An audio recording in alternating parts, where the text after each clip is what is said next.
skills sets that will allow them to start their own business? Oh, great question. Thank you for that question. Economics, the power of economics. There's two. Let me just share this briefly. And I share this in my class at BCU. There are two ways to get wealth in this country. You talk about wealth, two ways basically. Now, you know, we know that you work a job, you got to have a job to pay your bills or whatever. And those two ways are, number one, a business. Do you have your own business? Number one. That you get the revenue from, that you get the profits from. And two, do you own a lot of other major corporations' stocks? Think about the two richest people in this country. The two richest people in this country, what do they have in common? They both have businesses. Bill Gates, Microsoft, Warren Buffett, Berkshire Hathaway. They're both billionaires. They have so much they're giving it away. Warren Buffett gave away $38 billion to Bill Gates to help the world with AIDS and education. So those are two things. Let me talk about starting a small business. Last September, I directed departments of economic development and the library system to launch Your Business Starts Here. You can go today, ever since last September, and start your own small business at the Meadowdale Library. They have a website, visit it. Your Business Starts Here. You can start your own small business. You don't have to go to the county to see the power at the headquarters of the county. You can start in a library.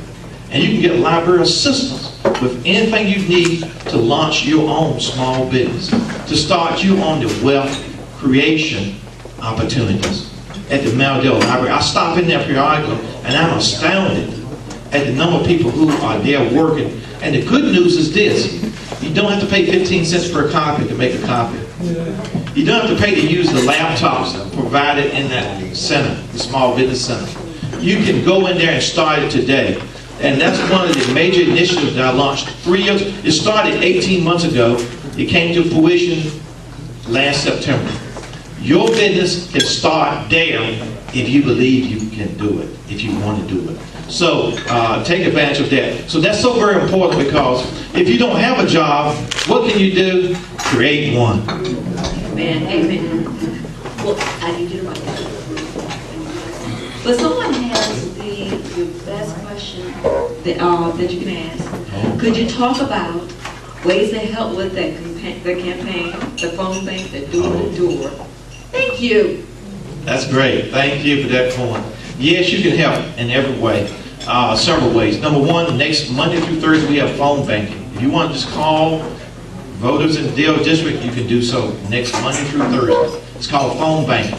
All we need is your name, and we'll give you information as to where to go and where you can phone bank. You can also make a difference by delivering a flyer that's on your table, for example, to someone in the Dale District who might be voting. Do you know a family? Do you know a family member of a family member who you can share the vote to turn out? You see, it's so important on election day when that one day comes. Everything else won't matter. Nothing else will matter on that one day. What will matter is that who arrives at that poll, and do they know for whom to vote on November 8th from 7 a.m. to 6 p.m. After that, it's all over. 6 a.m. Thank you, Tyler. It's 6 a.m. to 7 p.m. Thank you for that correction. I appreciate it.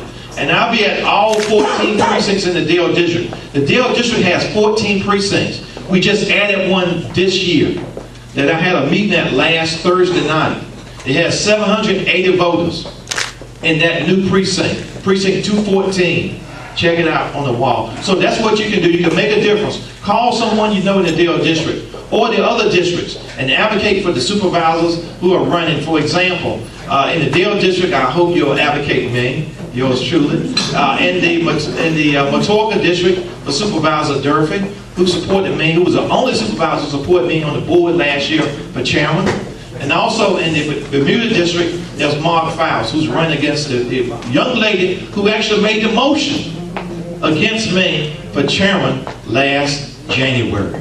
So my point is that now's the time to speak up. It's okay to talk up, to be at home, to be upset, but it's also important to march, to make a difference, to get out of that precinct. Work that precinct day. When someone comes to that precinct, have you considered Mr. Holland? Have you considered Dr. Holland?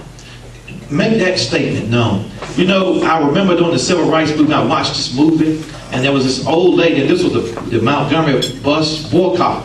300 days it took them to change the powers that be in Montgomery. 300 days. There was an elderly lady who said, who was asked a question by a reporter. I'm so glad he asked her, so I got to hear it, because I wasn't there. She says, "My feet are tired, but my soul is resting." And that's what matters. Your feet may be tired, but is your soul resting? On the giants who came before you that marched when you couldn't march, on the giants who marched across the Selma Bridge, when they said you can't go here because you can't vote, when they stopped and prayed, when there was bloodshed. Okay, I read about that. I knew folk who were at that bridge that day. My aunt, who was a dean at Tuskegee, who was the dean of nursing, who was actually on that bridge that day, who was appointed by President Kennedy to the National Nursing Board, for whom a building is named in her honor at Tuskegee University today. Visit the university, see the Lillian Holland Harvey Hall for the Dean of Nursing. And at the institution founded by Booker T. Washington, of course, in 1881, who was born a slave himself in 1856, right here in Virginia, who marched through Richmond here to go to Hampton. So that's the shoulders we stand on. Those are the giants. And I would be less than an individual if I didn't make a contribution or be as committed as they were to making a change in this nation we call America. Because the world is watching us. If we are prepared to make a change, they will. Just look around the world. There's a move afoot. And the move is toward freedom, liberation, which is what Jesus always talked about. Are you free indeed?